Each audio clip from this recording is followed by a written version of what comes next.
వివాదాలకు తావొచ్చింది. నా వ్యక్తిగత అంటే నేను సోషల్ మీడియా ద్వారా కానీ వాళ్ళు కానీ వీళ్ళు కానీ చెప్పడం జరిగింది. ఈ కమిటీతోనే కొంచెం అలిగేషన్ స్టార్ట్ అయింది. ఏకపక్షం నడుస్తుందని, అది నడుస్తుందని వాదనలు వచ్చినాయి.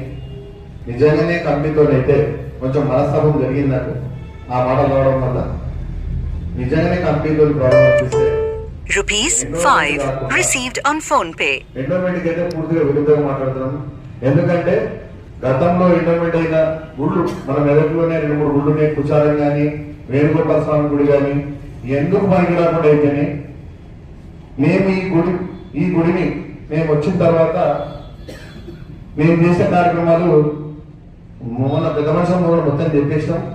ఐగోవి బ్యాంక్ నిర్మాణం కానీ, పాత షెడ్ తీసేసి కొత్త షెడ్ కానీ, గృహ నిర్మాణం కానీ, గుడికి సంబంధించిన గృహ నిర్మాణం కానీ, పాత ఇల్లుకు పెట్టుబడులు ఉన్నది దాన్ని మొత్తం తీసేసి కొత్తగా ప్రహారీ కూడా కానీ, కళ్యాణ మండపం కానీ, నైరుతి కంపౌండ్ వాల్ మరియు మెట్ల నిర్మాణం అయ్యే ఖర్చు కానీ, కిచెన్ షెడ్, మెయిన్ గేట్ ఉత్తర ద్వారము ఉన్న ద్వారం కానీ, షట్టర్ కానీ, తూర్పు ద్వారం నుంచి గేట్ కమానం మరియు కంపౌండ్ వాల్ నుంచి కానీ, తర్వాత గుడి ప్రాంగణం నుంచి సిసి రోడ్డు మరియు బండర్ గుడి ప్రాంగణంలో, తర్వాత దక్షిణం వైపు ప్రహారీ కూడా, బ్యాంకు, తర్వాత గర్భగుడికి సంబంధించిన గ్రానైట్ మొత్తం కరీంనగర్ తెచ్చినాం. ఇవన్నీ కార్యక్రమాలు దాదాపు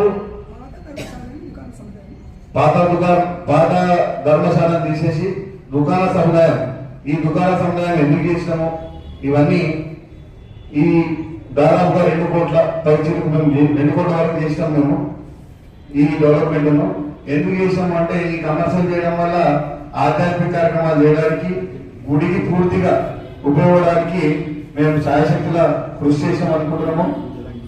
పూజ చేయడం ధర్మమాసం కానీ, వైకుంఠ ఏకాదశి కానీ, శ్రీరామనవమి కానీ, తర్వాత కృష్ణాష్టమి, తర్వాత శివరాత్రి ఉత్సవాలు కానీ, ఉగాది ఉత్సవాలు కానీ, అన్నికి సంబంధించిన వైష్ణవ సాంప్రదాయ ప్రకంగా ఆగమశాస్త్ర ప్రకారము మా బంధువుల సమక్షంలో అన్ని జరగడానికి శాయశక్తితో కృషి చేసినాము.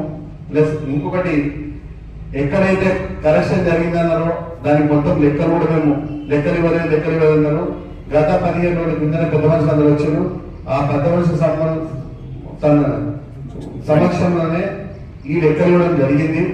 ఎక్కడ కొన్ని చిన్న అవకతవకలు ఏం జరిగినాయో ఒకసారి మొత్తం మాకు చెప్పాల్సిందిగా కోరినాము. ఒక్క రూపాయి కూడా